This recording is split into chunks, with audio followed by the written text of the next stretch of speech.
So we're going to discuss two ways to figure out if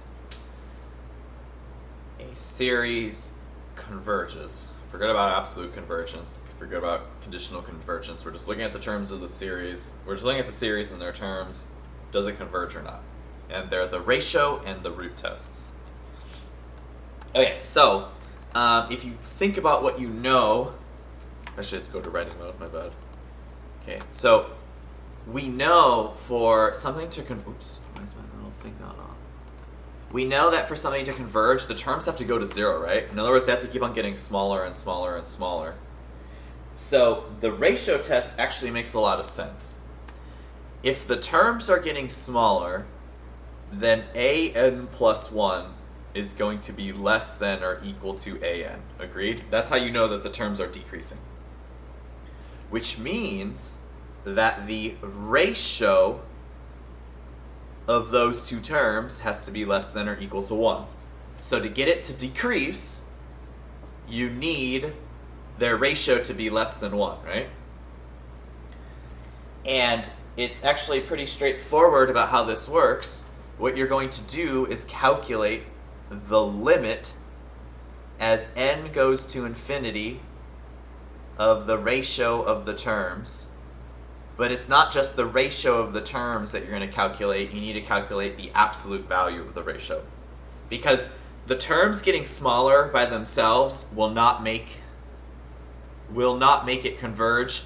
You remember how with absolute convergence, boom, so that's why the absolute values are there. If the limit of the absolute value of the ratio is equal to particular things, then you know that it converges.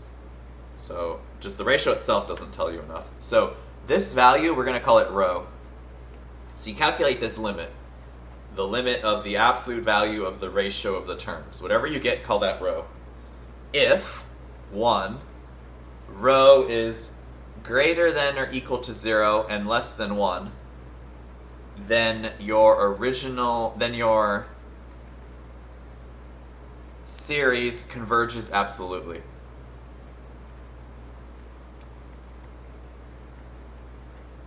So if the limit of the absolute value of the ratio is between 0 and 1, 0 included, 1 not included, it converges absolutely. If rho is greater than 1, or it's equal to infinity, then your series diverges. And this should make sense, because if rho is bigger than 1, it means that your terms are getting bigger, right? And if your terms are getting bigger as you add them up, then boom, that's going to explode. The third case is, what about if rho is equal to 1? In this case, your test is inconclusive. Basically, it doesn't tell you anything. It's like, try something else. Okay, and what's the intuition behind this? Well, if you're going to converge, your terms need to get smaller, right? Which is where we get this idea of looking at the ratio. And then if the absolute value of that ratio is less than 1, that means the terms get smaller, it converges absolutely. If it's bigger than 1, it means the terms get bigger, it diverges. If it's equal to 1, that sort of tells you that after a certain point, your sequence might possibly go to the same thing, right? Right? If the ratio is 1, then you're like, at some point it levels out at something. It's inconclusive because it could level out at 0 and maybe it converges, or it could level out at 5. That's adding a bunch of 5s and then it would diverge. You don't really know is the whole point. Alright, so let's do some examples of this.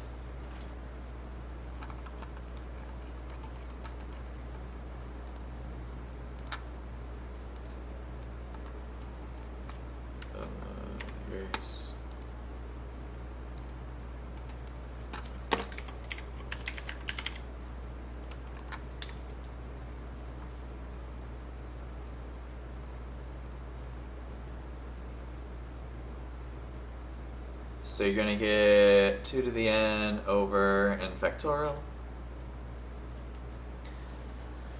Okay, so our an is 2 to the n over n factorial. we know that we need to calculate our rho, and our rho is the limit as n goes to infinity over an plus 1 over an. Yeah, it's an plus 1 over an, right? Yeah, cool. And we need the absolute value of that. So let's calculate that. An plus 1 over an, what is that going to be? So you're going to have 2 to the n plus 1 over n plus 1 factorial divided by 2 to the n over n factorial, which is going to be 2 to the n plus 1 over n plus 1 factorial times, now the reciprocal, you're going to get n factorial over 2 to the n. You get some simplifying that happens here.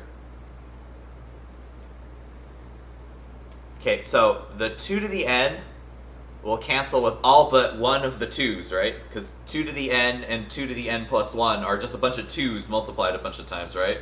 There are n plus 1 terms on top, there are n terms on bottom, so that leaves us with simply a 2 on top. Boom. Now, the n factorial works a similar way. N factorial is 1 times 2 times 3 times all the way up to n.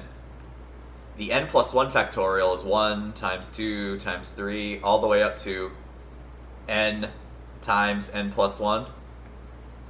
So all of that 1 through n is going to cancel, leaving me with a single n plus 1 on bottom.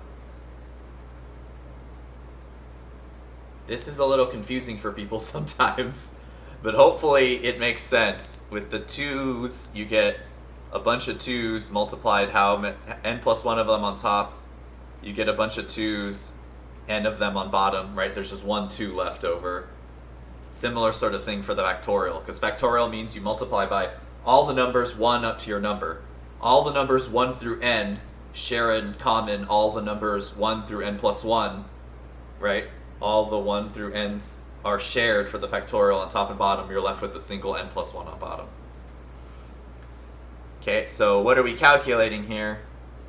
We are calculating the limit as n goes to infinity of the absolute value of 2 over n plus 1. Okay, well the absolute value of 2 is just 2.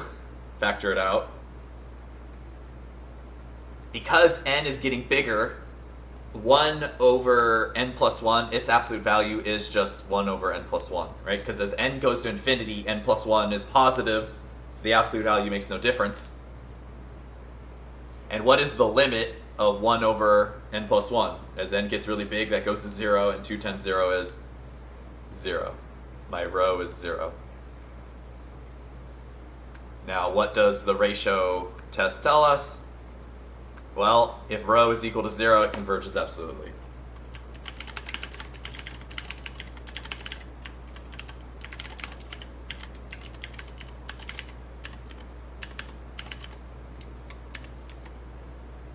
Boom. Yay!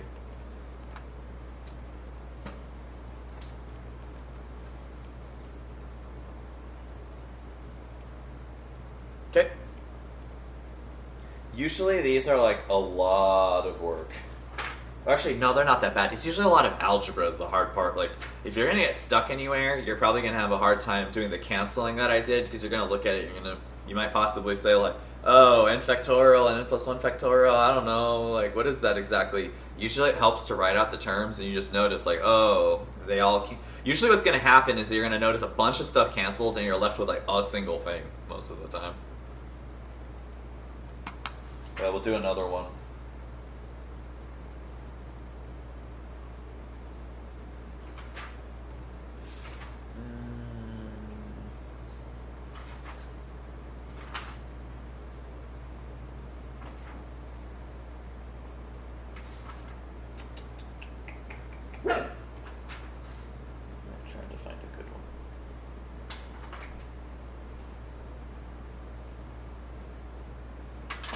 Yeah, this one looks good. Okay, example. Someone? 1 second, I think someone's here. Swear here, not me.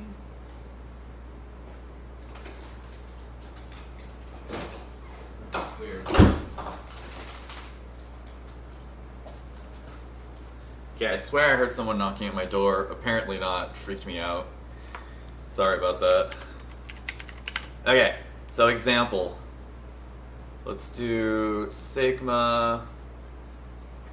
Oh my god, burrito. Jeez. Burrito's throwing me off. Like, I keep thinking someone's here because he keeps on barking, and I swear I heard barking. I mean, knocking. I did. Oh my god.